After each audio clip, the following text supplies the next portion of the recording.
Hello, and you're very welcome to the Seed Potato webinar. My name is Michael Hennessy. I'm the head of the Crops and Knowledge Transfer in Teagasc, and I will moderate the webinar today.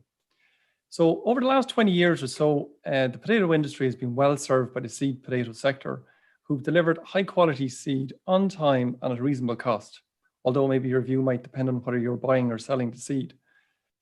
So there's been a small gradual slippage of seed being produced in Ireland in favour of imports, but the UK's departure from the EU will seriously interrupt the supply chain. So today we want to try and highlight the seriousness of this problem, and we'll try to give you information to existing and hopefully new seed potato growers to develop the seed potatoes as part of your business.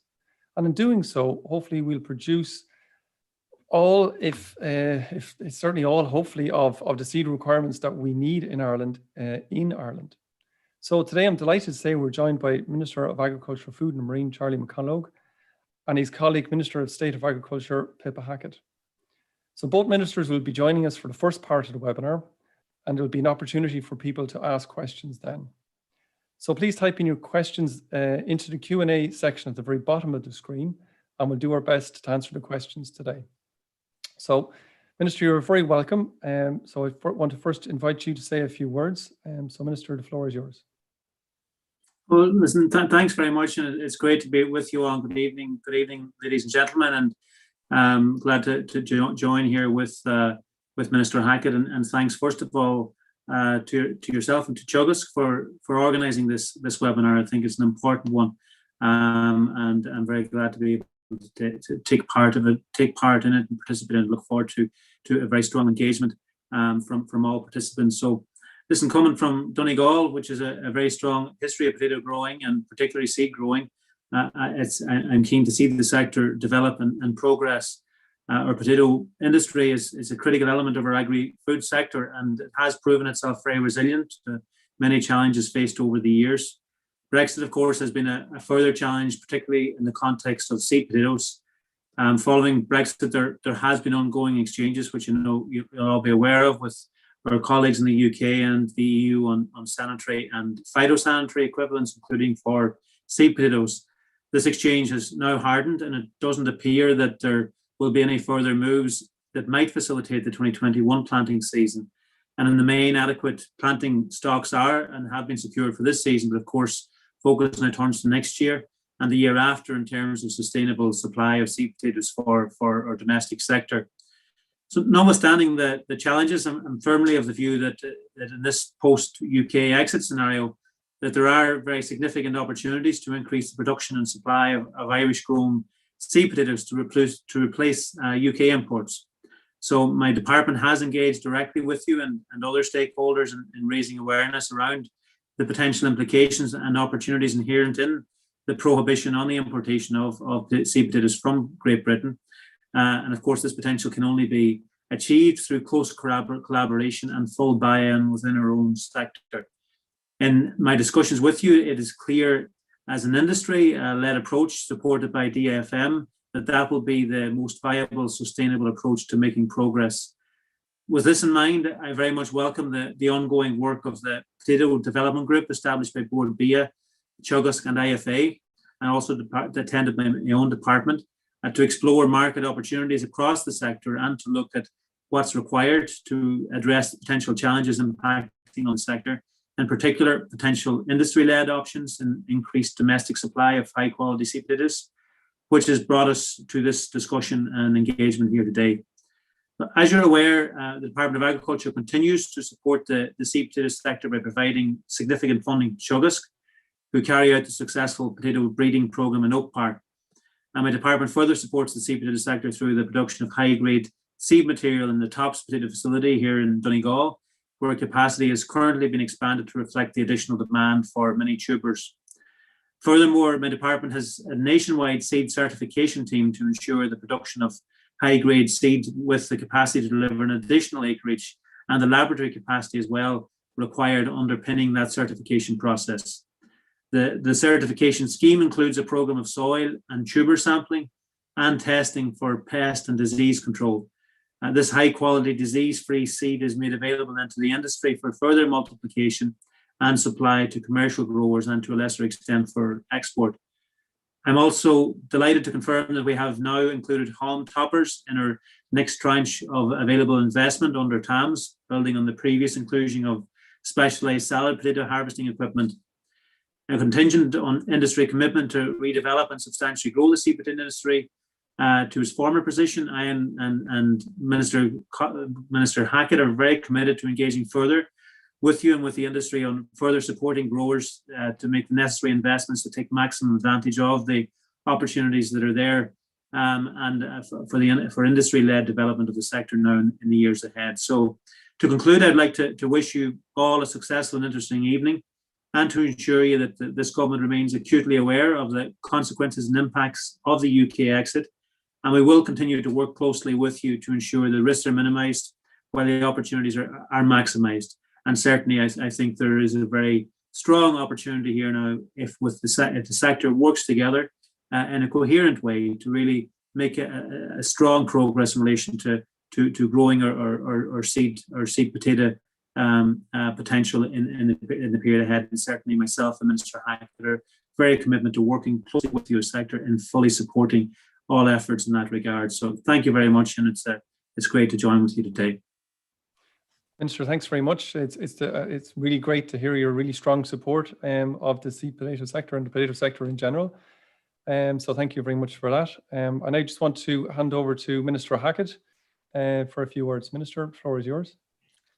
Thank you, Michael, and thanks, Minister McConalogue, for your introductory remarks. Just good evening to everyone. It's great to be here, and it's great to see this webinar up and running, and there's a good attendance I see from the participants there, so that's good to see. So I suppose, look, thanks firstly to Teagasc for facilitating my attendance here. Also, you know, I am the Minister with responsibility for horticulture, and I see, you know, there's a strong opportunity for that sector, and indeed the potato sector. And I'm meeting with the Horticulture Industry Forum next week on the wider opportunities within this sector. I was happy and delighted really to secure with Minister McConalogue last October a substantially increased budget for horticulture sector itself. But I'm also very interested in looking at the possibilities for our native seed potato production.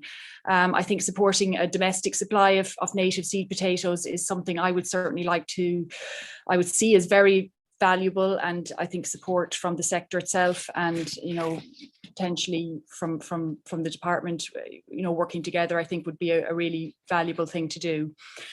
Look, there are challenges ahead. Nobody can deny any of those, but I think, you know, this is a resilient industry, and I think hopefully can exploit the opportunities that do exist. We hear quite frequently quoted on media sources about the 70,000 tons of potatoes we import every year for our domestic use, or whatever the figure is nowadays. And I think that's, you know, there's a lot in that we could certainly, you know, an import substitution is a big thing we should be looking at. And I think Irish grown seed for Irish grown potatoes certainly would, for me, be a very strong thing to support. I mean, recent Bord Bia market research into the fresh produce market has shown that the Irish grocery market continues to grow. Again, this is driven really by increased consumer retail spending in recent times because of COVID, but also by you know, potatoes having a more value for people, and people tend to have been increasing their purchases of potatoes. I was certainly happy to support and promote National Potato Day last October. But there have been some very successful potato promotional campaigns from Bord Bia. And the current one at the moment focuses on a particular demographic. So I think these campaigns have been shown to be effective. People will choose to buy potatoes, and certainly if they're buying Irish potatoes, you know, all the better. I think that is a good example of how the sector can work together, you know, to achieve this success. And certainly, you know, it's, you know, compliments should be given to everyone who has engaged with that, and certainly with Bord Bia also for their involvement. I suppose I would just like to reiterate what Minister McConalogue has said already about the opportunities here for the potato industry, and that we need to work collaboratively collaboratively together to secure a consistent, sustainable and local seed source. I talk a lot about, supporting domestic markets and local markets in that sense, and this is no different. We certainly need to do that. And I think that will facilitate and underpin the supply of a high quality Irish potatoes for consumption, to retail, to catering, and indeed to processing sectors. So I suppose one thing, and I notice in your later on, you'll be dealing with this a lot in the discussions later on in the webinar, but the priorities of this department and those of plant health and biosecurity are very strong. They align with very much a localized approach and really are to be encouraged. So the very nature of potato planting as a tuber brings with it inherent risks from many harmful organisms, and really it is up to us all, and indeed obviously the growers themselves particularly, to be vigilant in this regard when sourcing material. And you will hear more about the different viruses that affect seed potatoes and later on. And look, I'm sure in the times we live in as well, with changing climate and that will have its own direct effect on these plant health challenges, and maybe perhaps the presenters might delve into that later. So really just to wish you a really informative and interesting webinar this evening, and certainly I do look forward to, as Minister McConalogue said, to work further with you as an industry to progress security in our seed potato requirements. So listen, thank you very much. Enjoy the evening. Minister, thank you very much for those kind remarks, and again for your support of the industry. It's brilliant to have that wholehearted support that's there. And before I turn over to our next speaker, I just want to mention to everyone that I think both ministers are going to stay with us for about the next 10 or 15 minutes, so we will get a chance to ask a few questions, and then on the Q&A tab at the very bottom, you can ask a number of questions there. And additionally, we are going to run a very small poll. So it's a few questions that are going to come up on your screen here now in a few minutes. So take your time answering it. There's no huge panic in answering it. We're going to come to the answers, or come to the results of that towards the end of the webinar. So do that in your own time. So to move on next, I want to introduce you to Barry Delaney, who's the Chief Plant Health Officer in the Department of Agriculture. And Barry is going to outline some of the, I suppose, issues caused by Brexit and the challenges that now face the potato sector. So Barry, I'll hand across to you. Thank you, Michael. Thank you, ministers, and good evening, colleagues and attendees. It's strange times when we can't meet in person, but look, it's great to see so many with an interest here. I just have a short presentation, and thank you to my colleague Jerry Lohan, who's pulled a lot of the figures together here for us in that regard. And just bear with me 1 second. I'll turn on. There we go. So yeah, I think I just want to give a brief overview of what's actually happening at the moment, in particular around the UK exit update and where we are. Some seed potato statistics, because it is interesting to see where our seed supply comes from and what we produce ourselves. And the minister mentioned the ware potatoes. I'll touch on that briefly as well, and then just briefly at the end a discussion on the industry-led approach, but we can come back to that later in the discussions as well. So why are we where we are? We've had a number of Brexit deadlines, and we got through them okay. And that firstly was the 29th of March, and you remember that we had all written to you back in 2019 asking you to make sure you got your seed in before that date, because it was going to be prohibited after that. And then we moved into Halloween, and then there was the discussion around the free trade agreement, but we got the transition period then from the 1st of January 2020. So that got us so we got the 2019 season covered, we got the 2020 season covered, and then as we're coming to the end of the transition period and the free trade agreement was agreed, the UK hadn't fully aligned with the EU plant health laws, and as such then the EU wouldn't allow seed potatoes from outside the EU to come in, because they weren't aligning with us with the EU regulations. So that's why we are where we are, and I think there had been some discussions and ongoing discussions by both ourselves and the Commission and the UK, even up until recent weeks, but there has been no move whatsoever in terms of the UK approach to equivalence on plant health. They want to diverge in terms of things like importing oranges from South America and South Africa and bringing in certain plants and trees. They want to increase measures on certain plants and trees that come from Italy and the Netherlands. So because they're not aligning with that, the Commission have been very, very strong and have said that there will be no equivalence unless GB aligns with the EU plant health regulations. So as such, we will not have any Scottish seed potato or GB seed potatoes entering into the EU for this season anyway. I think that's pretty clear. There will be further discussions, I assume, if the mood music changes, but at the moment, there doesn't appear to be any change in that. So 2021 is gone. And again, we're not entirely clear on 2022 unless the UK move, but they don't appear to be doing that at the moment. So I think it's just interesting then just to look at some of the figures here and see what's actually happening over time in terms of Irish production. As you can see there, that from 2016 to 2020, we're producing with 253 hectares in 2016, and we're back to about 229 in 2020. And as you can see there, I won't go through all that is on the screen in terms of the PB1s, PB2s, the super elite, and so on. But as you can see, in terms of what we're producing, we're not producing what's needed for native production, of ware production. When you look at the tons sealed, then we're sealing on average, just over 2,000 tons of seed each year, and as you can see, a kind of a decline more this year again.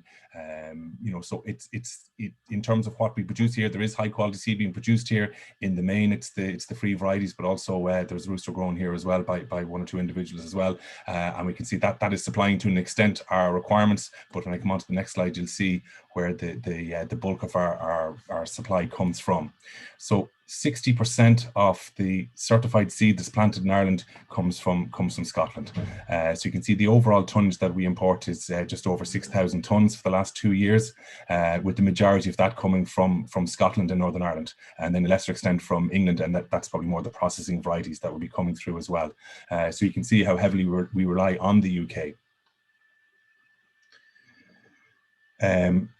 And interestingly then, because of course we've been flagging to everybody that, look, the shutters come down on the 1st of January, it's interesting to see the tonnages that have come in from the UK. So again, as you can see, we're pulling in about that 5,000 tons each year. So we're not far off it in terms of the 1st of January.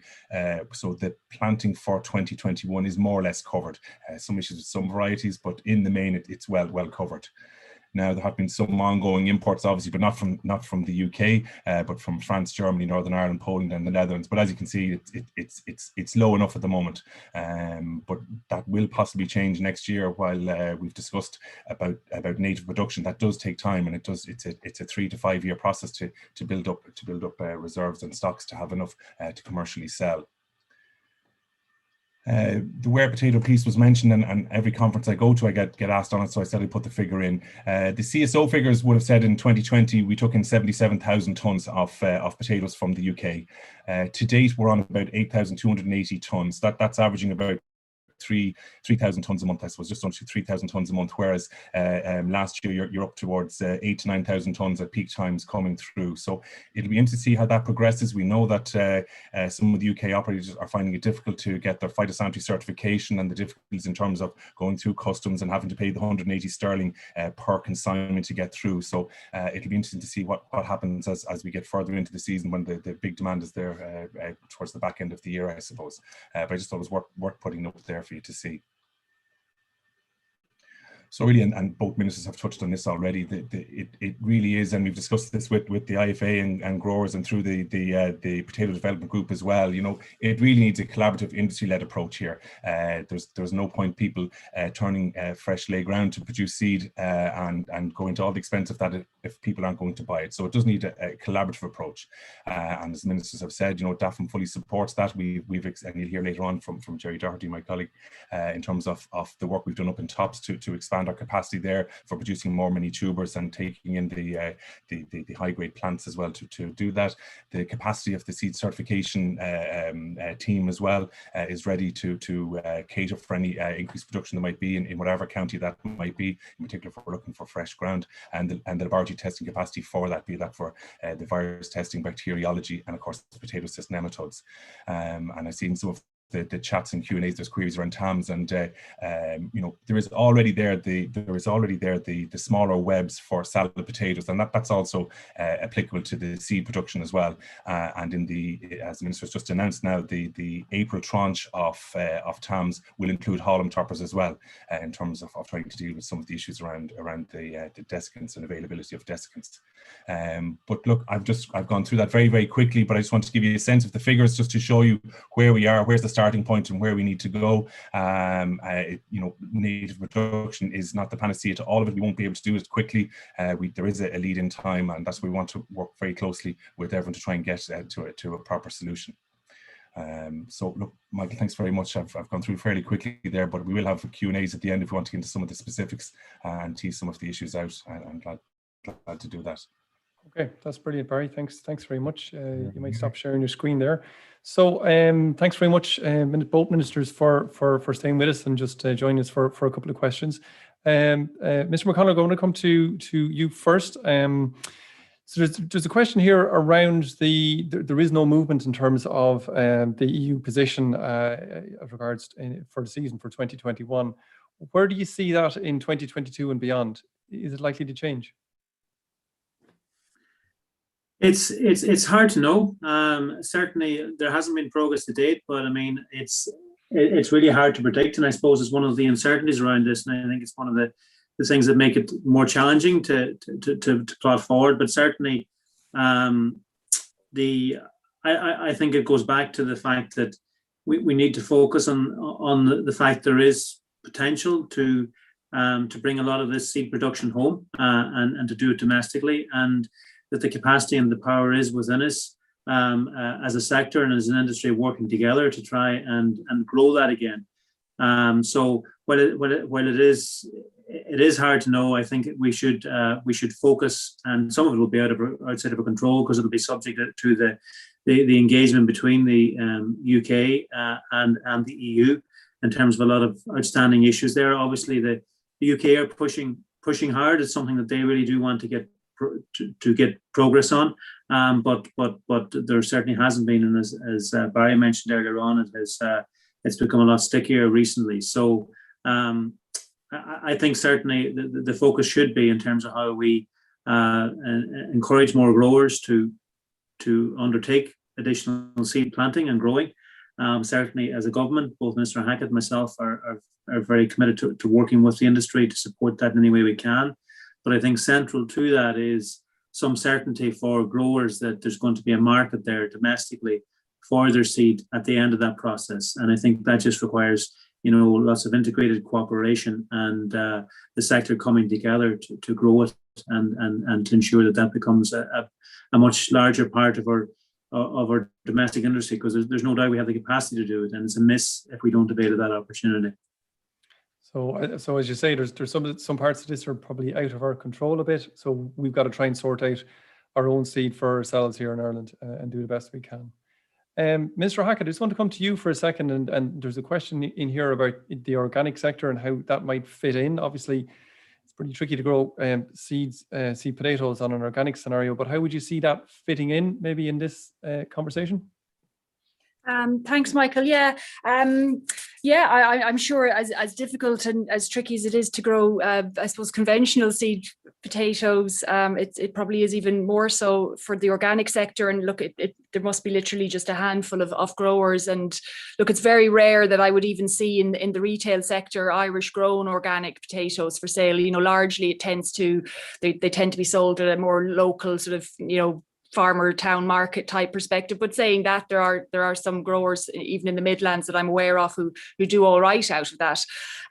Look, the demand for organic produce on the whole, particularly in the horticulture sector and potatoes, it's constantly increasing and has been doing so for you know the last decade or so, not only you know in Europe but in Ireland as well. So I think the demand is there. I think and I think, look, the organic farming scheme is actually open at the moment. So if there's anyone on here who's actually interested in maybe considering turning to organic production, by all means apply. It's open until the 30th of April. But I think, I suppose in line with what Minister McConalogue said, it's about the certainty, I suppose, for the seed growers that there will be a demand domestically for their products. And I think if we could get that, and that, I suppose that's why we talk about the sort of industry led. We need the growers to say, look, yes, we want Irish grown seed, whether it's organic or conventional, and we will support that. And look, I know that's difficult and that's a big ask, but that's really where we need to get. And really that creates that circular sort of economy, really, that we need to see more of. If we can do it here, we should be doing it here. So I would just, actively encourage, and whatever support we can give to do that, I'd be happy to do it. Okay, thank you very much. Minister McConalogue, the question here around the availability of land, and obviously growing seed and high quality seed does require access to fresh ground. And I suppose the question is really around the availability of that land, as some of that land, it tends to be tied up with schemes. And you mentioned already before in terms of an integrated approach to all of this. How would you see that kind of working, if you like, because there is interactions between farmers who mightn't be potato growers but have land suitable for seed growing or potato growing in general, but they're tied up in schemes? Yeah, I think it's a fair point, and I think the next Common Agricultural Policy Programme is going to, and the plan is currently being developed by the department, and is going to go then for public consultation over the summer, by the end of the summer, to be returned to Europe for approval by the end of this year. And it's certainly something I look at. I haven't. It's not something that I've looked into before, but I think it's a reasonable point.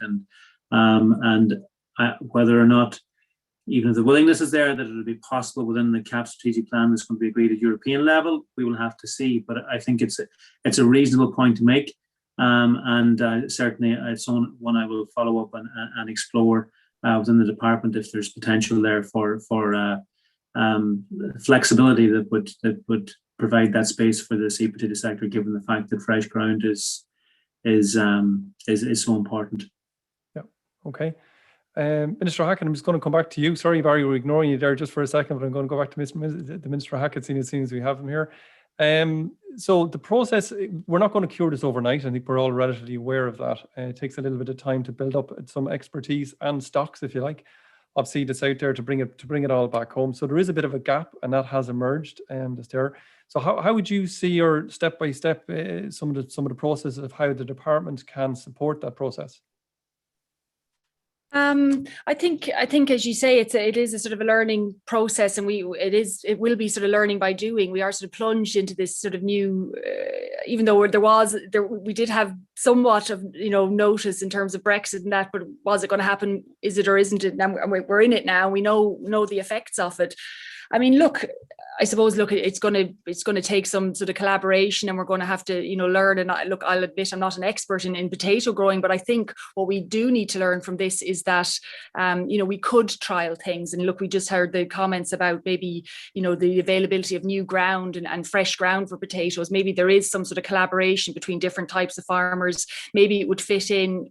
And tell me if I'm wrong here, but maybe it would fit in with some sort of rotations with an adjoining farmer. Maybe there's some way of cleansing the land. So I mean, I like that whole idea of collaboration with farmers in areas working together, and they might be from completely different farming enterprises, but maybe there is a role there.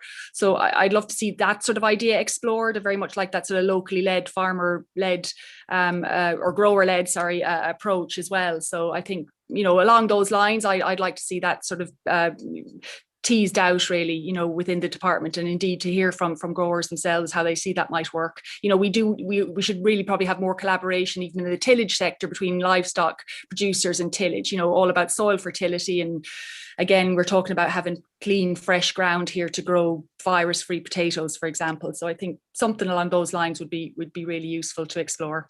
Okay, thank you. Yeah, all good suggestions. Minister McConalogue, I just want to come back to you for the final question of this particular section, and thanks very much for sticking with us. it was mentioned already, and Barry mentioned the TAMS grants that are there, and we have been talking, I suppose, to a lot of seed growers up to now, and it is a point they keep making time and time again. And I suppose, is there any way that can be sped up a little bit so that they can get a bit more access to some of the TAMS grants on a quicker time frame? I think the existing one is narrow enough, I suppose, at the moment. Yeah, well, the new, thanks, Michael. The new tranche of TAMS, the current one is closing tomorrow, and the new one is opening the next day, and then there'll be a three-month window to apply for that. And the only change from the outgoing tranche to the new one is the introduction of home toppers for the potato sector. So that's the one change and the one new item that's going to be in there. So it is something I would obviously encourage farmers to look at. But as I've said at the outset, if there are ways which at political level and at government level, we can work with the industry to facilitate and encourage the development of this, of the seed potato industry. Both of us, myself, Minister Hackett, are very, very open to that and to trying to facilitate that. And if there are ways through TAMS that can be assisted, we certainly will look at it and be very positively disposed towards it.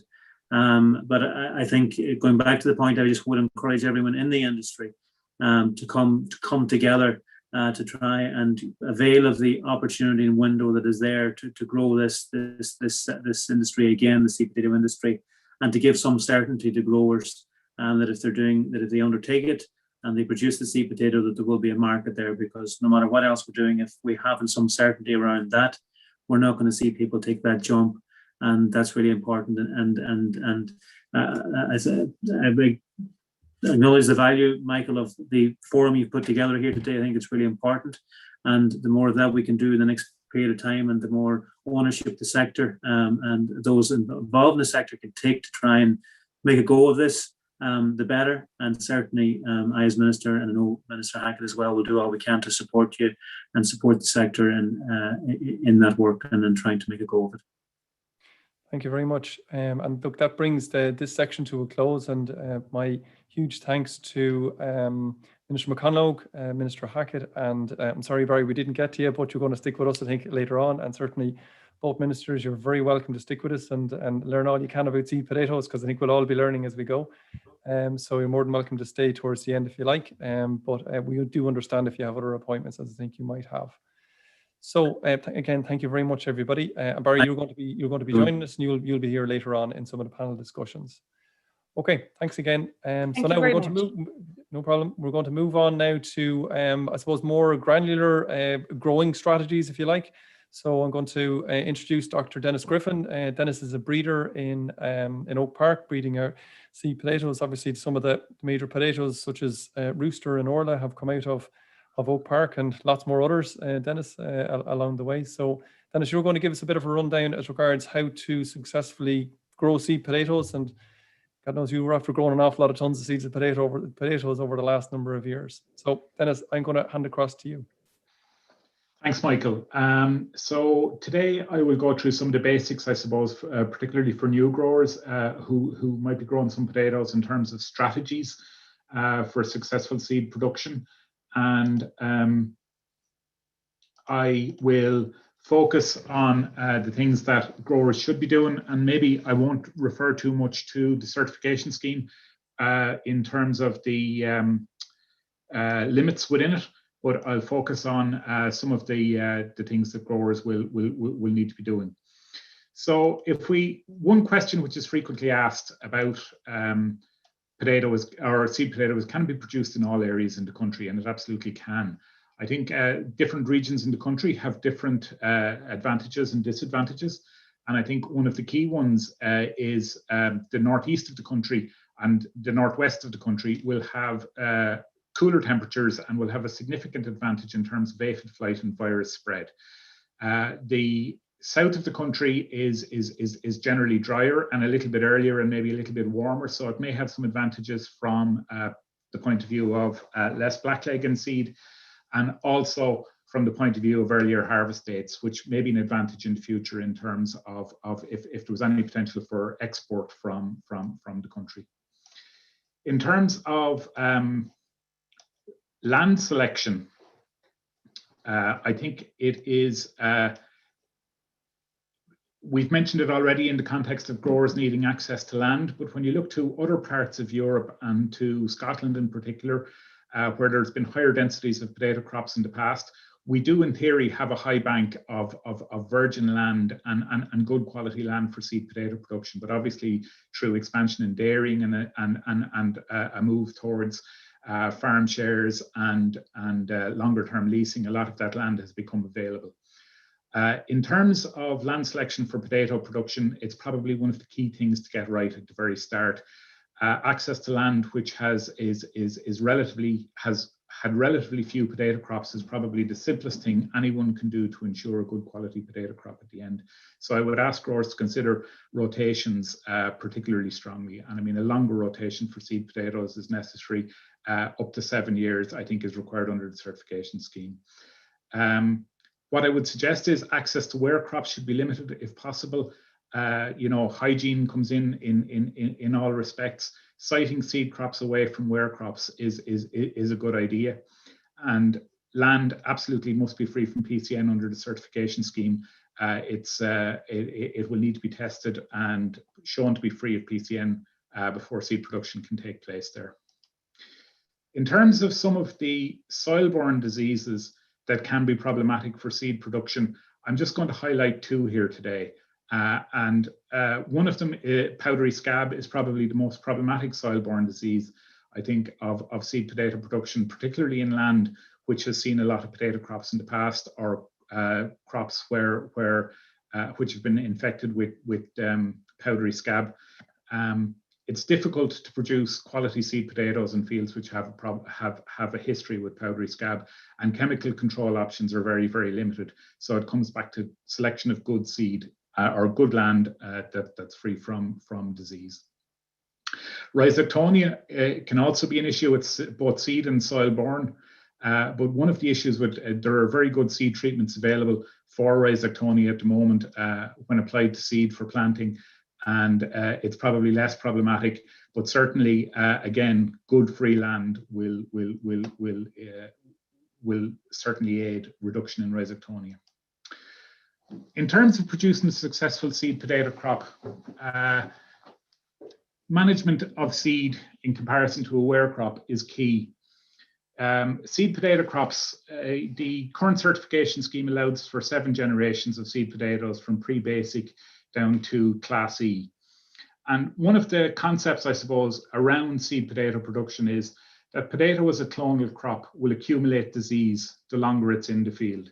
So the longer a potato crop is in a field and the longer the number of generations, the higher the disease load in the crop will become if it's not rogued or if it's grown in areas which are particularly prevalent to disease. So one of the things to bear in mind with a seed crop is to limit the exposure of the crop to particular diseases, but you've got to try and maximize yield as well. So target yields for a seed potato crop are in the region of 30 to 35 tons per hectare, and you really want to maximize the valuable 35 to 55 millimeter grade, which is the saleable grade. And to do this, you know, crops need to be grown at high density. You need to grow at up to twice the seed rate of traditional wear production. So I'd say somewhere in the region of 4.2 to 5 tons per hectare, depending on the variety. For a lot of growers who are growing the traditional varieties, they will have worked out their own seeding rates. But what I would say for anyone who's working with companies like IPM or Solana who are producing protected varieties, to liaise very strongly with those companies who will have information particular to potato varieties. And I think each variety is different and needs a tailored approach. Okay. One of the key things, I suppose, with seed is you're trying to maximize the number of seed tubers, but also the amount in the 35 to 55 millimeter grade. So you're trying to increase the number of stems per hectare. So it's important, I suppose, to break the apical dominance of the tuber, but it's also important not to sprout the seed. One of the things which we'll discuss later on is the susceptibility of potato varieties to virus. And sprouts on a seed potato are particularly susceptible to virus if aphids build up in store. In terms of managing the crop for seed size, I think it's very important to monitor tuber size as an aid to deciding on desiccation dates and to look at also at skin set and dry matter. seed crops, true seed crops grown for high quality seed, are generally ready for harvest 90 to 100 days after planting, which is considerably shorter than for a ware crop. And it's around that time that growers need to be out doing test digs and making decisions about when they have achieved their optimum yield of seed. In terms of nutrition for production of seed crops, I'd refer people to have a look at the Green Book, which contains rates for both nitrogen, phosphorus and potassium for potato production. Seed potatoes have a slightly higher allowance for phosphorus than traditional main crop potatoes. And although the yield and the offtake is lower, the reason for the higher seed phosphorus or phosphorus requirement for seed potatoes is that phosphorus will produce higher tuber numbers with fresh applications. So it will actually help to boost the yield of the seed fraction of crops. There is a slightly lower K recommendation because the offtakes due to the lower crop yield will be slightly smaller. I think nitrogen is the key nutrient though to look at in terms of production of a seed potato crop. It's very important to reduce nitrogen appropriately for the crop target, growth period and variety type. Nitrogen acts to prolong the haulm longevity of potato varieties, which increases yield and tuber size. When you're trying to grow a seed crop, it's important to reduce the nitrogen specifically. So I direct people to have a look at the table, but as a rule of thumb, a reduction of 50 to 60 kilos of nitrogen per hectare for seed crops is appropriate over what would traditionally be used for ware. Excess nitrogen used on seed crops will lead to a number of problems. One is delayed desiccation and skin set. It can be very difficult to get skin set in varieties which have a very, very lush, or in crops which have a very, very lush green haulm at burn down. There's also the potential for regrowth, which I'll discuss a little bit later on. And there's also much higher blackleg risk associated with crops with high levels of or with very, very lush foliages. They're more susceptible to blackleg developing in the system, and particularly at burn down or at haulm topping as well. Just in general advice to avoid liming in advance, which can exacerbate scab problems, and the pH of 6 is ideal for potatoes, and they will grow at lower pHs also. Earlier, when I mentioned across the country that certain parts of the country had different advantages for seed production in different areas, I think it's very, very important to tailor your variety resistance to the different parts of the country if possible, or to understand how different varieties will perform in different ways for seed production. And I've just taken some of the data from our own breeding program and from the AHDB database online and compared them. And I mean, Rooster comes across as being pretty good on virus resistance, on scab resistance, on blight resistance, and on blackleg resistance. And many of the other varieties which are grown like Marquise have a good resistance profile also. Where I would urge some growers to be careful is with some of the older traditional varieties such as Kerr's Pink, British Queen and Golden Wonder, is that they can be quite susceptible to virus, so will need attention in that area when producing seed crops. In terms of trying to meet certification standards and ensure that your crop will achieve certification, there is a significant workload associated with seed potatoes in terms of roguing the crop. And I've just shown two examples of roguing techniques. Our own in the potato breeding program in Oak Park, where we walk the crops over a 6-week period, removing virus plants, rogue varieties, off types, and any blackleg plants which are available to meet certification standards. And when you go to some of the larger seed producing countries, such as the Netherlands in particular, you know, roguing is an automated process, and you quite often see these roguing carts where people will remove rogues from the crop. But I think it's very important to stress that roguing is a continuous process. It's not something to consider in the days or weeks prior to the inspection.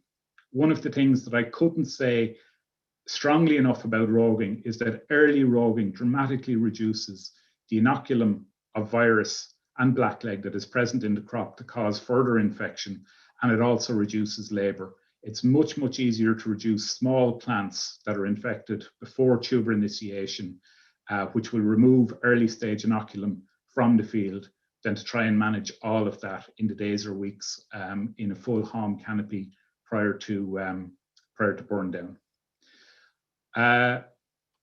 So just to move on for some of the things to look for roguing. Seeing this in the field in terms of a wilting or yellowing in the crop, that is a typical symptom of blackleg, okay, which is obviously one of the most problematic diseases in seed production, or it could be rhizoctonia. Generally, to differentiate between the two, pulling the stem, blackleg has a slimy stem and rhizoctonia will have a dry stem. Pectobacterium are the most important species in Ireland, and I think it's very important to stress that roguing is the only way to meet the necessary certification standards. But even with roguing, it doesn't guarantee that blackleg won't be a problem in a stock, because latent infection can be quite important. And I think good hygiene, early desiccation, harvesting conditions, crop drying and storage are very, very important in this regard. Okay. In terms of virus, this is some data from the Department of Agriculture and ourselves in Teagasc from the period 2008 to 2010 in terms of which viruses are important. From the department data, which is conducted on the certification scheme across the whole country, X makes up a large proportion of virus tested, but the large proportion is virus Y, broke up into two strains, YO and YC and YN. X is probably particularly important in the certification scheme because it's particularly associated with some of the older varieties like Golden Wonder and is less prevalent in many of the more modern varieties. In our own breeding program, virus Y is by far and away the most important virus that we see in our own seed crops. Just in terms of potato viruses and how they're spread, it's important to note that there are three main types of virus. The five that are important for the certification scheme are potato leaf roll virus, PVY, PVA, PVX, and PVS. Potato leaf roll virus is very well controlled by aphicides. When an aphid feeds on an infected potato, it acquires the virus. It takes it a number of minutes to acquire the virus, but it must feed on subsequent plants for a number of minutes to transmit the virus. So when it lands on a plant which has been treated with an aphicide, it usually dies before it can acquire or pass the virus. PVY is very different in that PVY is acquired by an aphid very, very rapidly on probing an infected plant. And the aphids which transmit the virus tend to hop around from plant to plant. They're non-colonizing aphids. We believe in Ireland that most of the virus transmission occurs by grain aphids, and they tend to hop around from plant to plant probing and can transmit virus very, very rapidly.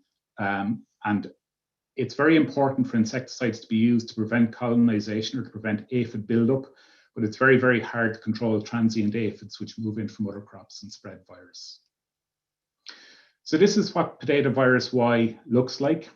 It's probably the most important potato virus globally. And we have significantly increased diversity in Ireland and globally over the last 10 to 15 years. In Ireland, it's important to say that we have tuber necrotic strains present at the moment, but many of the strains in the foliage are particularly difficult to detect. It's much harder to see the symptoms now from a roguing perspective.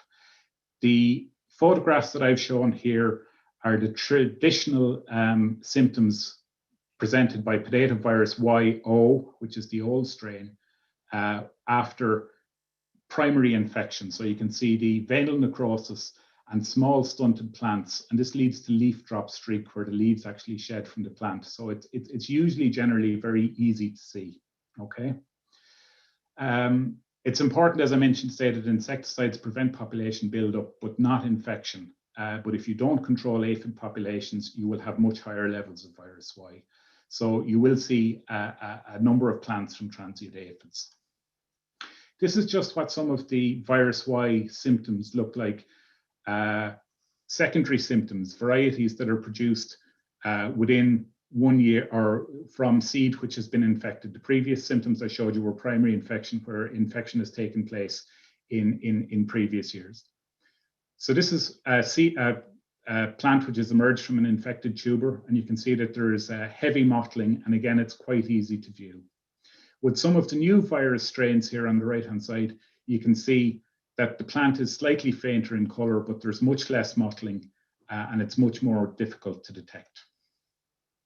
Just to show some of the other virus Y variant symptoms that we would see, virus YNTN is prevalent in Ireland, and Ewan Mullins will discuss the virus Y strains a little bit further on and what their relevance may be. But it's important to say that even though the tuber necrotic strains are present in Ireland, we very, very rarely see the tuber necrotic symptoms. And this is due to the profile of varieties we grow, which don't exhibit it, but also due to our lower temperatures. For these symptoms... less than a minute, Dennis. Okay, thanks. For these symptoms to occur, you will normally see, you would need increased soil temperatures to bring about the symptom. And these are just some of the more severe strains or rarer strains which we see. You can see quite a bit of mottling and rugosity of the leaves here, and a more severe mottle here in a new strain, which is more typical of the old virus YO. Just in terms of virus susceptibility and mature plant resistance, if there's a couple of take-home messages that I could give you in terms of management of virus.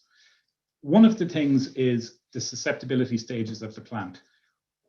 Aphicides need to be applied at about 50% emergence to prevent aphid buildup in crops, and to, particularly for pyrethroid insecticides, to give the knockdown effect to prevent aphids probing plants. When a plant is at this stage here on the left-hand side at about 70% emergence, it's at its most susceptible stage. And a small infection or a bite from an aphid will introduce the virus, which will quickly become systemic in a small and growing plant and quickly infect the entire plant and all the tubers under it. As the crop matures and progresses, when you get to mid-season and you have a canopy of maybe 2 feet high and an aphid probes, it's much more difficult for the virus to transmit to the tubers. It may take up to 2 weeks. And the virus may actually only transmit to the tubers associated with that stalk. So that's what's known as mature plant resistance. A good desiccation is very, very important to ensure the prevention of regrowth. So the photo here of desiccation is a well-topped field which has been sprayed and is getting good levels of desiccation control. Now that's easier to achieve in August than it is in September, and it's easier to achieve again in July. But what we know about the new products in the absence of diquat is that they're very, very reliant on weather conditions and sunlight. So it's easier to get this earlier in the season. And this regrowth here on the side from a crop which has been poorly desiccated is absolutely what we want to avoid.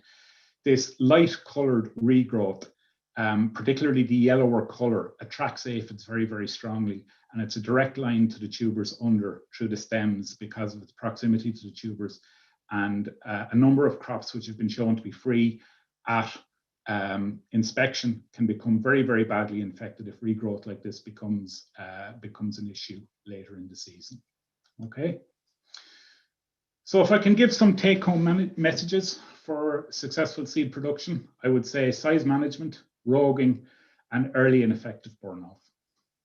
So that's me. I'm sorry if I've gone a little over time. Dennis, you're great. Thanks very much. I think you could have went on for another hour, I'd say, or more. I mean, there's a lot to it. In fairness, it's a huge topic. So there is, there's a lot to say in it. So look, we're going to keep questions a bit short. We are gone a good bit over time already, and I would just ask people's patience and persistence. We probably won't be the hour. We'll be a little bit over the hour. So look, if you can stick with us a little bit. So Dennis, I just have a couple of questions for you. You mentioned that there's about twice the amount of seed going in to produce seed potatoes than there would be in ware. Does that go in the same way in terms of the same kind of drill size and everything like that, or is it better than a more staggered drill or a different type of drill? I suppose for most of the equipment that growers have here, to put that sort of seed density in, it's really a matter of changing the spacing. I suppose an awful lot of seed variety or of ware varieties here will be grown at 30 centimeter spacings. So, bringing it down to 15 will double the will double the seed rate very effectively. But I think seed size has to be taken into account as well. Larger seed, you'll need less density. So it's all about production of stem numbers per hectare, and the more stem numbers we can produce per hectare, the more seed tubers we can produce per hectare. I suppose some of the work which has been done on the salad potato project is directly relevant to this in terms of maximizing tuber numbers and seed size in that period. Okay. I would say for most growers, standard planters, reducing the spacing to about 15 centimeters. Okay. Second one then is just in terms of the distance between seed crops and wear crops, especially where you're talking about higher level seed crops. What's your thinking on that? I would have said, I mean, there's a traditional rule of thumb that, you know, you should have 5 years between potato crops. I think for seed crops, you need to be out at least at 7. We've mentioned PCN, which is you know, crops cannot, or land sited for seed cannot have PCN, but particularly for other diseases such as powdery scab, rhizoctonia, you know, you do get a natural decline over period. And also if you're changing varieties, you know, it's very, very important groundkeeper control and not to have rogues emerging from seed crops. So really the longer the density, the longer the rotation between seed crops, the better. And I would say the higher the generation in terms of PB crops, if farmers can access virgin land for that, it would be better. Okay, Dennis, thank you very much. And thanks very much for your talk. You're going to join us again towards the end, so might have a few more questions there on that at that stage. So look, again, just everybody, we are running a little bit late. We are probably 15 minutes late, unfortunately. But look, if you can stick with us, that'd be great. Hopefully you have a bit of time to do that. So we're now going to kind of get on to viruses, which is kind of a major topic and a major concern, I suppose, with growing seed potatoes. I'm delighted that Dr. Ewan Mullins from Oak Park can join us today. So Ewan, you're going to do a little bit for us on viruses, aphids, and a lot of new technology. So the floor is yours, Ewan. Away you go. Okay, Michael, great. Look, and good evening, everybody. So it's about detecting viruses. I think Dennis teed it up very nicely there. And before I start, I need to acknowledge the people listed here, especially McConalogue, who is a postdoc on this project, and the crew down in the Tyndall, Alan and Fernando. So obviously, clean seed, paramount to supporting yield and quality, as Dennis pointed out there. But PVY is one that we focused on over several years in this project because it is the most important virus of seed potatoes. It's actually number 5 out of the top 10 globally most important crop viruses that are out there, and control is challenging. The capacity to generate novel variants by PVY is probably one of its greatest strengths as a disease-causing agent. And that's because of its genetic makeup. And that leads to the problem is that, as Dennis pointed out, as we get new variants appearing, the symptoms will vary from strain to strain. And hence it becomes difficult to diagnose. So accurate diagnosis is absolutely crucial. And there's a lot of analogies here. Obviously, we're in tune in the last 12 to 18 months with COVID, how that coronavirus behaves, how new variants have emerged, and how that requires a different approach in management of disease, etc. And PVY is pretty much the same in terms of the basic parameters of disease control. And the overarching goal here, of course, is the drive to try and investigate the potential to reduce the use of plant protection products as per Farm to Fork. So the project itself was called SCOPE, and I have to acknowledge I suppose, to be honest, the risk the Department of Agriculture took through the stimulus fund to give us, to grant us this funding over 4 years ago. It was blue skies research at the time. The partners there ourselves, the Tyndall, the Microelectronics Centre down in Cork, and DCU. And the project had 4 primary goals. We knew we needed to expand the capacity for molecular diagnostics for PVY because we needed to know what was the diversity of PVY strains out there. We knew from the scientific literature that it's very adept at generating new variants, but we didn't really have a full handle on what was happening in the Irish environment and the prevalence of those variants. The main goal of the project was to see if we could develop an in-field PVY testing capacity, basically a rapid handheld test for growers or inspectors, so that if there was a plant with typical or atypical PVY symptoms, would it be possible to get a quick response? And then we wanted to monitor the dynamics of PVY spread across the landscape. So how do you detect the presence or absence of PVY? Dennis showed an image there of people roguing. That's obviously a very physical, it's labor intensive. In Oak Park, we do roguing as well, obviously, but to support that, we have to use a technique called ELISA. As the images have here, the center image in the top. This one here, you can see there's some of the typical PVY symptoms. You take a leaf, you extract the sap, and then basically you do what's called an ELISA. It's a simple colorimetric test. If you get a yellow color in the well, you know that sample, that leaf that came from that plant contained PVY. If you get a negative, you obviously assume that the plant was negative in terms of it didn't have any PVY. So ELISA is routinely used for PVY detection. It does have a false negative rate, which basically means some of these negatives are not actually true negatives, and that can be a problem. Now, a much more accurate way of detecting the presence and absence of a virus is to use PCR. And again, as with Corona, we're all very used to the term PCR.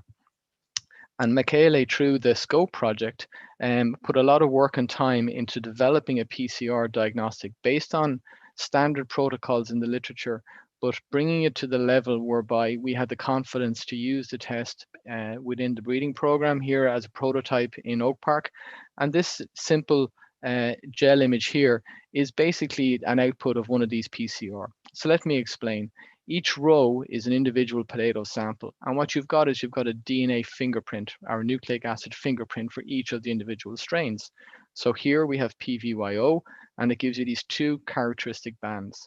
Here we have PVYNO, recombinant, 2 bands, but they're actually, this one is a slightly lower weight compared to this one here. Basically, this is a molecular ladder. The bands at the higher part of the gel are heavier, so they don't travel as far down the gel compared to the lower ones. And through DNA fingerprinting, you can tell the difference between each of the individual strains as the labels are here. So PCR-based detection can identify the variants, and obviously it's much more accurate than ELISA. And in terms of time, it's pretty much the same amount of time it takes, roughly maybe 24 hours to turn around samples. So using that, Michele said about looking at the genetic diversity of PVY, and this paper was published last year in Viruses. It's an open access publication, and I'd be very happy to share the link with anybody who wishes to read it in more detail. So what we took in samples from around the country, and thank you to people who donated samples, and we applied, Michele applied the PCR test to that, and what we see here from the schematic is that the dominant strain, as Dennis was saying, is PVYN, which is the red one down here in Cork, for example. It was 4 samples, all tested positive for PVYNTN. In Donegal, PVYNTN with, I think was 1 had, or 2 had NAN. But what's really clear is that we had a greater diversity of strains in the Carlow-Kilkenny area. And that is down to the simple fact that we had increased sampling.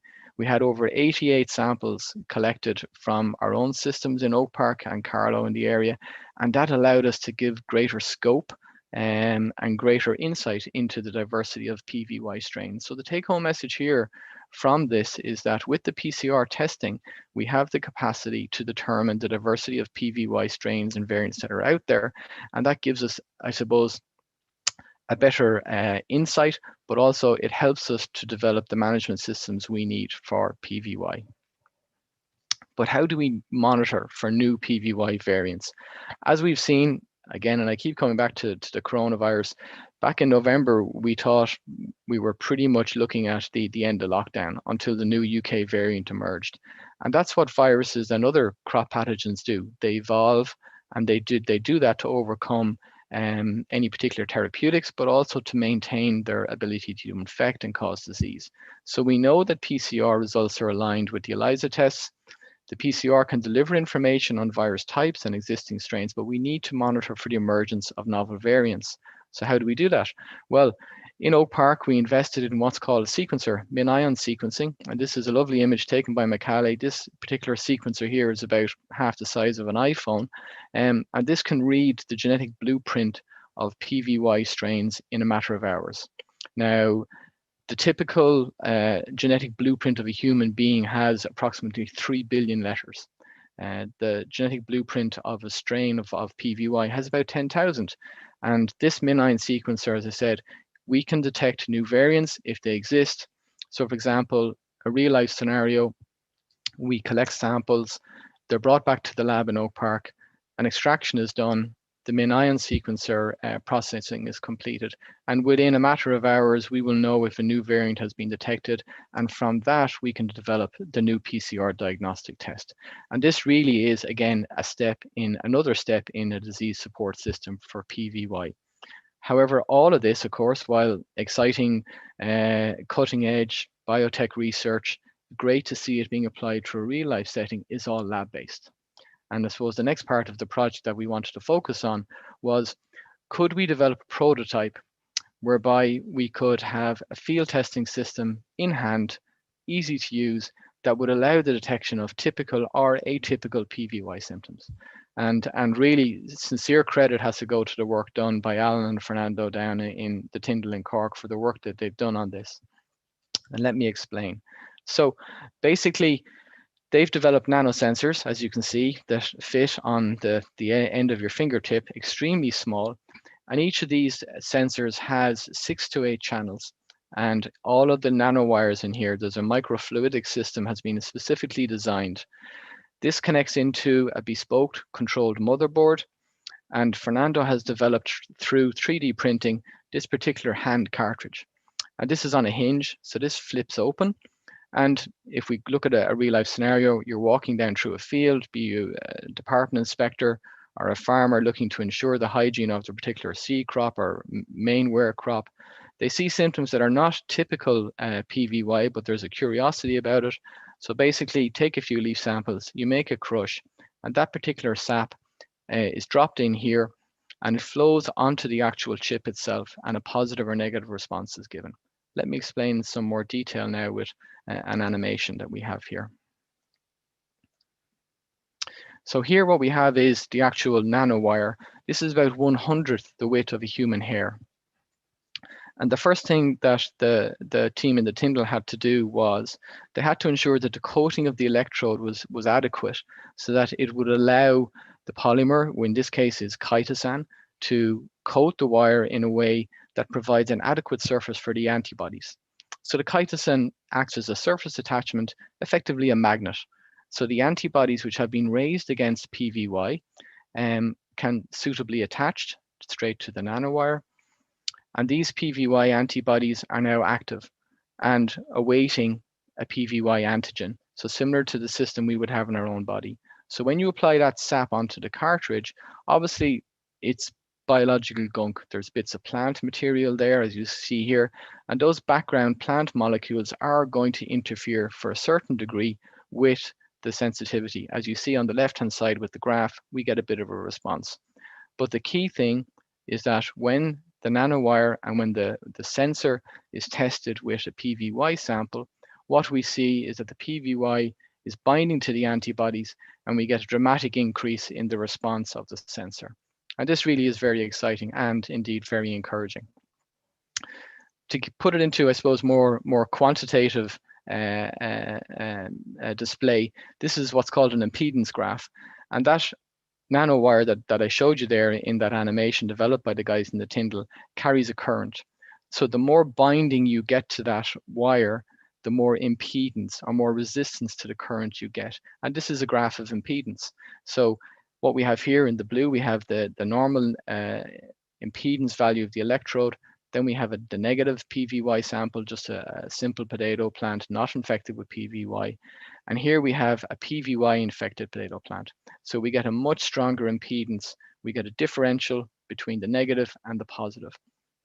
And I suppose what's really is the most exciting thing is that they're developing an app so that this response can be delivered straight to your smartphone.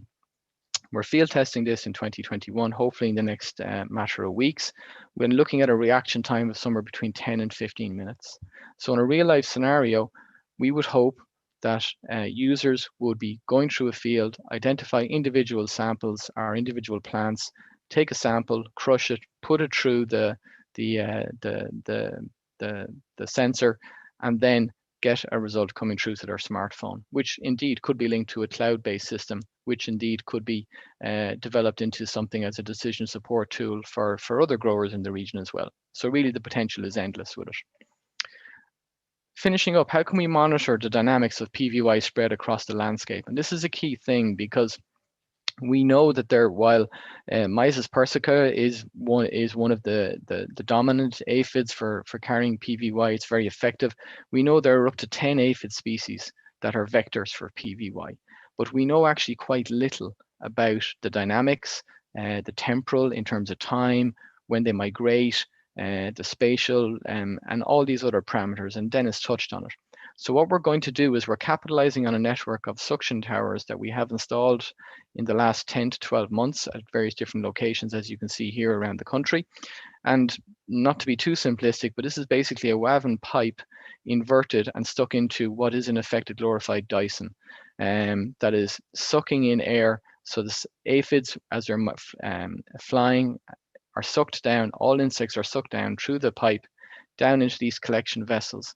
And these collection vessels are then brought back to the lab, and we can decide what, through simple visual assessment and molecular assessment, what type of aphids are appearing. The sampling is done on a weekly basis, both in Cork and Oak Park, and the tower in Dublin, in West Dublin, is being constructed at the moment. But it gives us this sort of very fundamental knowledge about aphid dynamics, which is really important, because this is a graph developed by Max Schugart, one of our PhD Walsh scholars, looking at actually BYDV, which is a viral disease of cereal crops. And what we see is the distribution of aphids over time through the season. What we don't know, of course, is does the presence of an aphid equal the presence of PVY? And that's a critical question. So just because if you have an aphid on a plant, does that mean that plant is going to be infected with PVY? And this is a question we will be answering. We've invested heavily in a new PCR system called a digital droplet PCR. And this allows for the quantification of a viral load. So if I go back to this graph, it won't just be about looking at the actual number of aphids that are appearing through the towers over time across the landscape. It'll be how many of these aphids actually contain a heavy viral load that could indeed cause disease pressure for farmers. 2 minutes, Ewan. Thanks, Michael. So to give you an idea, the output of this sort of system here is that it actually gives us a quantification of the viral load. And these are 4 potato samples taken. And it does this by emulsifying the sample. So each of these little drops, or little blue dots you see here, are actual individual viral particles. So we can get an absolute quantification of the viral load within a potato sample, compared to the water control here and the negative here. What's interesting is that while these 3 were all infected, obviously this plant here had a much higher load of PVY. So to conclude, for the potato industry and hopefully developing seed industry, we can now, through this project funded by the department, we can survey for and diagnose PVY variants. We can determine the prevalence of these variants as they emerge through the expanding network of suction towers, and we are looking at alternative locations as well around the country. This gives us key data to monitor the dynamics of aphids and, as I said, the PVY load across the landscape season to season. And this is that fundamental epidemiology knowledge we need. We're developing this prototype handheld detector through the great work by the lads in the Tyndall that they've done for that in-field PVY detection. And we're very hopeful that that really will be a groundbreaking tool to help growers and inspectors to diagnose for typical PVY symptoms, or indeed atypical PVY symptoms, and at least give more confidence in the roguing system that's required. Ultimately, it's about supporting the sector, supporting crop hygiene and seed quality. So I just want to acknowledge, obviously, the colleagues in Teagasc, Dennis, McConalogue, the postdoc who did all the work on the SCOPE project, the lads in the Tyndall, and colleagues in DCU and the department for funding the project. Very happy to take any questions, but I think we're going straight to Shay. So maybe after Shay, I'd be very happy to take questions.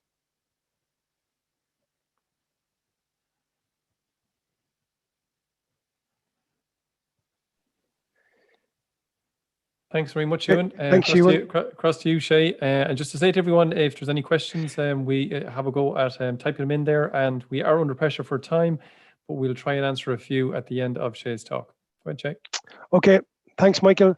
I'm just going to take you through a quick run through in terms of virus control in seed potato crops.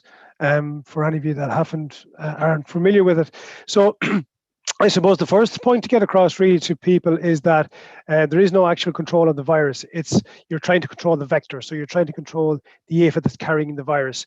And that's why we're using insecticides. It's not like coronavirus where we have something that's going to work on the actual virus. So, and while we're talking about using insecticides, it's not just insecticides alone that we have to look at. We have to look at all the IPM tools that are available to us in order to try and control these aphids. As Dennis mentioned earlier on, location can be one of those IPM tools in terms of if you're situated in Donegal or the northeast, you're less likely to have a problem with aphids than you are if you're down in Cork or somewhere like that.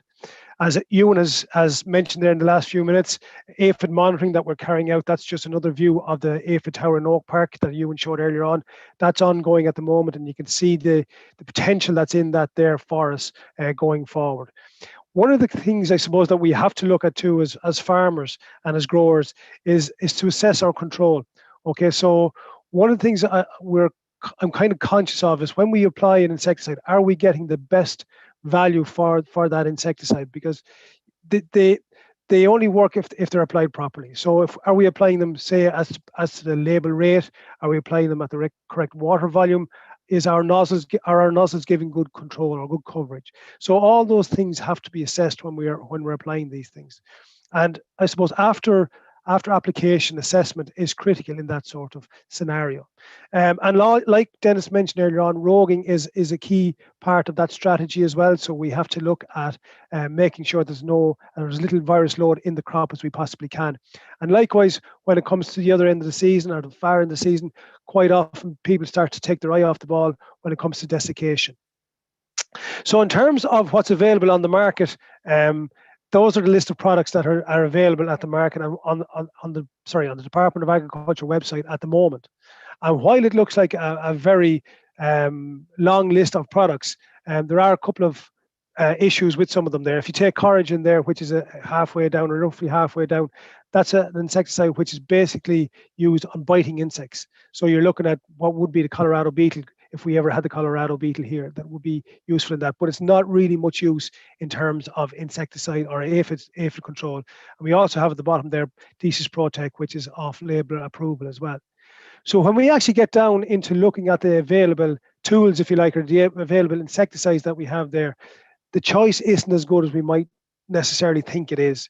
If you take the top group of chemicals, they're all in yellow, which are all contacts. They're all pyrethroids and they all work in pretty much the same way. And if we get resistance to one of those, we get resistance to practically them all. So we have to be careful how we use these products over the next number of years. And then you have the other choice of the different systemic products down there as well. And as you can see on the column on the right-hand side, they all have a maximum number of applications that you can apply to a seed crop in any given season. So there's no product that we can carry out that we can actually apply that's going to take us all the way through the season. So from that point of view, it's a case of mixing and matching whatever actives we have there. So when we are developing a program for insecticide control in seed potatoes, there are a number of key points that we have to look at. First of all, as I said, we need to alternate those active ingredients. We need to try and make sure that we reduce the risk of resistance as much as we possibly can. The contact actives, the pyrethroids that you saw there, the lambda salarhatrin products, they will all give quite quick knockdown. They'll knock down the aphids that are there in the crop. Then you have the systemics then that will work. Some of them will work and grow up through the plant and up through the leaves to give you some level of control higher up in the plant as the plant grows. And some of those can be very useful in that rapid canopy phase, or whereby maybe there's an extension of the fungicide interval. So if there's guys using the likes of the Zorvec products where you can use them up to 10 days, there may be more useful there in that scenario. For insecticides, and we're always kind of saying this again, even on the cereal aphids, use full label rates. Don't be in any way encouraged to use half rates or quarter rates or anything like that. It's just simply not going to do the job. As Dennis mentioned earlier on, you start early, you start at 50% emergence or a little after that to try and make sure you reduce the aphid load going through the season. And as Dennis mentioned earlier, crops are not as susceptible at the full canopy stage because it takes the virus, if it's infected, top leaves of the canopy are infected, it takes them a lot longer to move down through the plant down towards the tubers. Some guys are using adjuvants in order to try and give extra control of those insecticides. And I know on the continent there are quite a number of growers using, say, like the paraffin oils, orange oils, some of which are available here, but don't necessarily have a label recommendation for an insecticide recommendation here in Ireland. So there are those adjuvants out there which can give help as well. Like I said earlier on, monitor the crop, monitor your performance of those insecticides, look for crop failures. There's not much point in going back in and doing the same thing again and again and again if you're not getting good control. And I suppose one of the key things in using any insecticide is try and use them in the evenings where possible, because that way you're limiting the amount of contact that beneficiaries like bumblebees or anything like that may have with these products. And some of them have a state on the label that they are quite toxic to bees. And when I mention resistance, people kind of say, oh yeah, it's something for somebody else to worry about, or it's not really that important. That's just a study over the last number of years of the different types of resistances that have occurred in the last 50 to 60 years. So you can see there all the way from the organophosphates back in the 70s, all the way up to the neonics and the pyrethroids in the last decade or so. We've found resistance to all of these products out there. So it is a real live issue, and it's something that we need to be careful of going forward. So as a result of that, what I've tried to do here, and this is not definitive by any manner of means, is to try and come up with some sort of an example program that might be useful for growers out there. And what I'm trying to do in this scenario here is I'm trying to match and mix the different types of actives, the different ways they work, and also abiding by the label rates and in terms of maximum doses. So if you look at the products there, we're looking at probably a 10 spray program to get us to early August or to burn down. So you're looking at, in that case there, pyrethroid starting off, as Dennis said, to try and knock down whatever is there to stop a buildup of those aphids early in the crop. And then through the kind of rapid canopy phase, where you're going to need some systemic activity going through the crop, you can use some of your systemics there. When you get to kind of stable canopy phase, you can revert back maybe to some of the contacts again and alternate them then with the systemics. I noticed in some of the programs I was looking at that guys were using on the continent, they were using mixtures of insecticides as well. But that said, that's fine where you have a lot of choice, but we don't really have a whole lot of choice in terms of the products that we have. And quite quickly, if we start using mixes of actives, we can run into label problems in terms of maximum dose rates and so on and so forth. So we just have to be careful with that. Use the tools that are there, use them in the way you think might be best. Like I say, oils or adjuvants, some of them may have an advantage here, or might give an advantage to some of these. That said, read the labels. Some of the actives don't necessarily like to be mixed with oils as well. So just something to be careful of as well.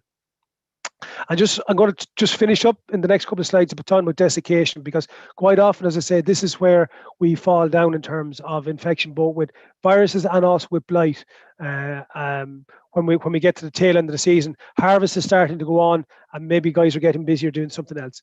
So when it comes to desiccation, it does play a very important role in finalizing the crop, sealing the crop, and making sure that the tubers underground get into the best condition they possibly can come harvest time. So plan your desiccation strategy properly. Know what you're going to use. The available products that we have this year, your Goza, your Spotlight type products, they're called PPIs, they're inhibitors, and they are slower to act than Diquat was previously to this. So we need to allow for that. And we'll show you some slides that we took from some treatments that I did last year, and you can see how quickly or slowly they work. I'm glad to hear that the Minister announced that we're going to get mechanical hollow toppers granted under TAMS in the next tranche, and they, to my mind, are going to play an important role in terms of desiccating crops going forward, and in conjunction with the use of the PPIs. And as Dennis mentioned earlier on, just watch out for regrowths in your crops as well. They may take another treatment later on. So this is a trial that I carried out in North Dublin last year.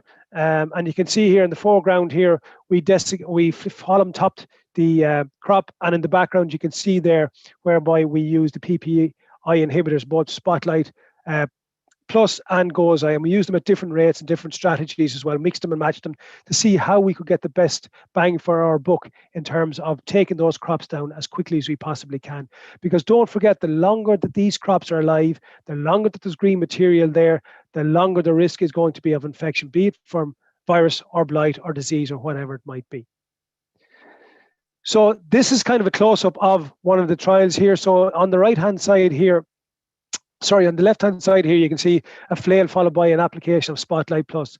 This is 14 days after the application. Okay, so the flail went in on day one. The Spotlight and the Gozi were applied the day after. So the flail was on 5th of August, Spotlight was applied on the 6th of August. Okay, and you can see in the background there then as well that there is still some green material in those PPI inhibitor applied plots where there was chemicals alone applied. You can still see green material in that, and that presents a risk. I'm not saying you will get virus, but it presents a risk to getting infection there. And one of the points that you might look at there in the foreground here is that Holland toppers, while it's great that they're there, they're not without their issues as well. So you can see the wheelings there, there's water lying in the wheelings there, which could cause a problem as well in terms of causing more compaction, more rotting and things like that. So it's not a fail-safe by any manner of means. And just to compare that then to, you can see here, this is the desiccated plots, the Spotlight Plus on 14 days after application. So you can still see there is some green material there in that. While it is small, it is there, and it is always a risk to allowing infection in. So with that, Michael, I'm gonna just summarize what I've said in terms of aphid control needs a multi-action approach. It's not just all about insecticides. It's not about spraying the living daylights out of the crop and hoping that you kill everything there. It's not that simple. We have to take a multi-action approach to controlling viruses in potatoes. Alternate your insecticides by all manner of means. Resistance is a huge potential of resistance there to build up if we keep using the same products year in, year out. And like I say, for the end of season, have a plan for that end of season. Know what you're going to do. Know what tools you have to use and how to use them. And that should help to reduce the risk of infection late in the season. And like that, I'd just like to acknowledge the help Dennis gave me to put this together, and also my colleague Louise McNamara, who also helped me on the paper as well. Thank you very much. Okay, first of all, apologies. We are massively ambitious in terms of what we were trying to do within the time we were trying to do it in. We could have run this for 2.5 hours, but sure. Look, there you go. We're less than that, so that's the best we can do. So look, welcome back to Barry, Delaney, Ewan, Dennis, and we also to welcome Jerry Doherty. Jerry's from the department in TOPS up in Donegal. Jerry, can I come to you first if you unmic yourself? Just in terms of TOPS, obviously it's a crucial part of the seed production system. Will TOPS be able to cope with the amount of mini tubers that need to come through the system? Michael, you can hear me okay, yeah? Perfect, yes. Yeah, we have the capacity. We have 700 odd varieties in our collection in the TOPS. So obviously we have, you know, all of the commercial varieties available, and we would have a capacity of producing 50 to 60,000 mini tubers a year. And to be honest with you, if you did your sums, really half of that properly managed would be more than enough to, you know, to facilitate the seed requirement. Okay, thank you, Jerry. Ewan, I just want to come to you just for a couple of quick answers here, and we Sure. just to bear in mind we're up against it a little bit in terms of the clock. There's a question here as regards is your system or the system that you're developing there better than the angulation? Is that how you pronounce the test? Agglutination test, which is antibody antigen test. So which is similar to an ELISA test. Basically, the handheld detector is an antibody antigen based system. So it is similar to the ELISA, but the benefit of it is that you're doing it in the field. You're getting a result in a few minutes. You don't have to go to a lab. You don't need all the kit. You don't need all of the training and the good management, lab practice, safety training that has to go with that. So the whole goal of this is to develop a protocol that is easy to use, robust. We obviously have some quality control that we still have to get through in terms of sensitivity. At the moment, based on the results we have, the detector is pitched somewhere between the sensitivity above the ELISA and below the PCR. So that's what we're aiming for. It won't be as sensitive as a PCR. Nothing is more sensitive than a PCR, but we do want something that will at least give growers more confidence in the field before they start the roguing. And Ewan, just one last one for you there. Just in terms of, there's a question here as regards imported seed. Can you do a quick test on that seed, if you like, before it's planted? And if so, where can that test be done? Okay, we're not doing testing of seed at the moment. Previously, we have done testing of tubers. One of the biggest problems with that is the carbohydrate content of the tubers, and that can complicate any of the extraction processes that are there. But yeah, look, this is something we can look at. First of all, we'd have to make sure we could validate and do the test properly. That would be the first thing we'd have to look at, and make sure we'd have the resources to do that. Okay. Barry, can I come to you for a second? Can I ask you, just in terms of the position of seed coming in from Northern Ireland, what's the position with that? Thanks, Michael. Yeah, look, as part of the Northern Ireland Protocol and withdrawal agreement, and we know there are issues around all of that, but still, the rules that apply in Ireland are the same as the rules apply in Northern Ireland at the moment. So there's free movement of seed north-south or south-north as well, and that will continue for the moment. And we're seeing a little bit of that already. So that's one positive at least. And just the position of seed jumping into Northern Ireland to jump down here, is it possible to happen, or is that just can't happen?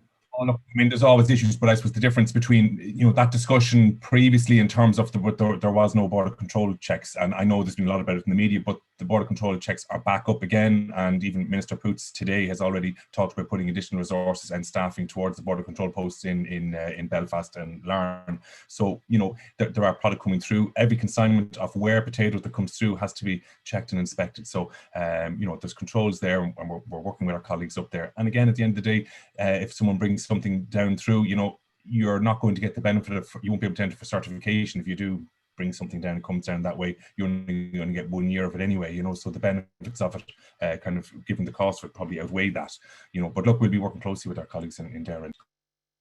Okay, thank you. Shay, can I ask you a very quick question? And again, we're going to end up on a couple of more questions here now, but Shay, just in terms of resistance, how real of a threat is that in terms of the aphids or the insecticides we're using in the aphid populations that are out there?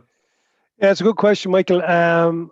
We have done work in terms of, Dennis mentioned earlier on, in terms of the grain aphids being probably the main vectors of some of these viruses.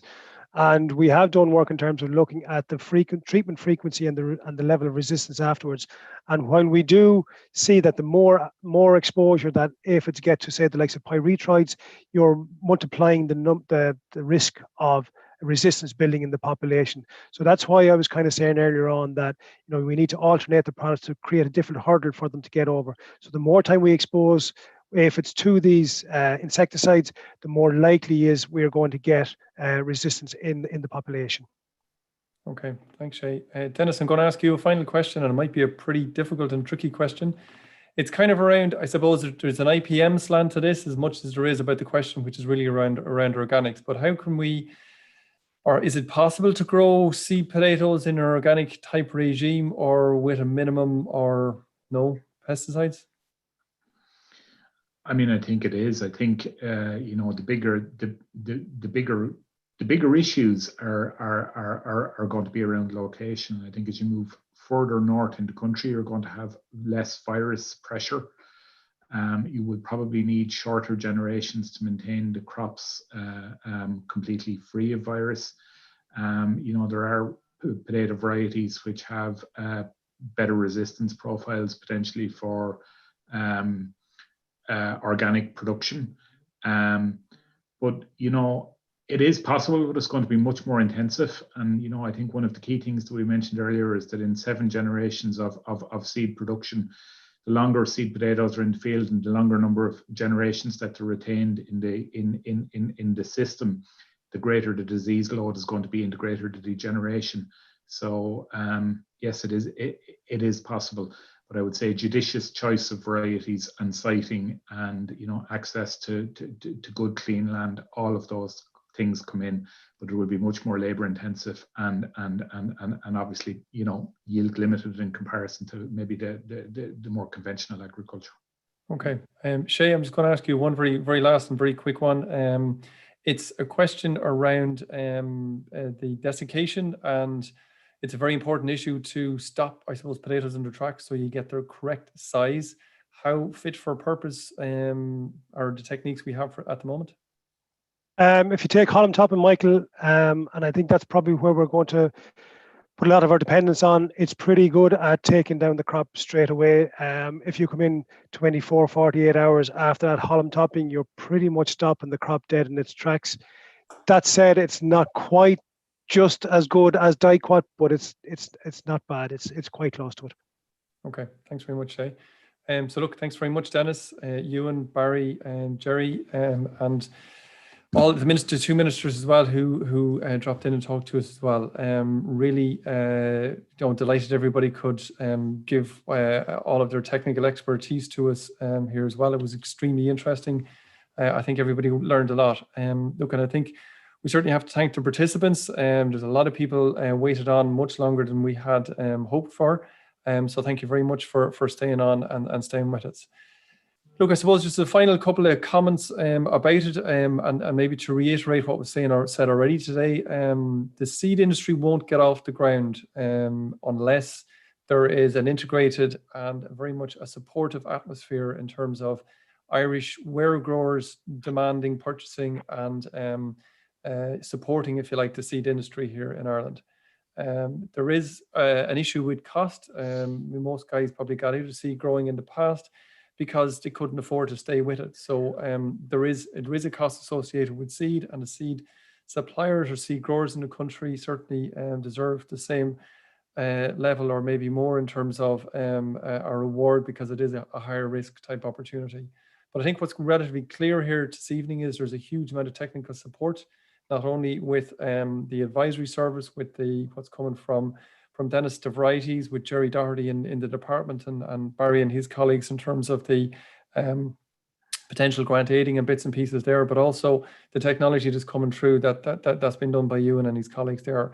There's a huge level of really good science in behind all of this, the research that we're doing, and we think that'll really help growers the existing growers to continue to produce really top quality seed, and newer growers who want to come in to really get to that standard very quickly.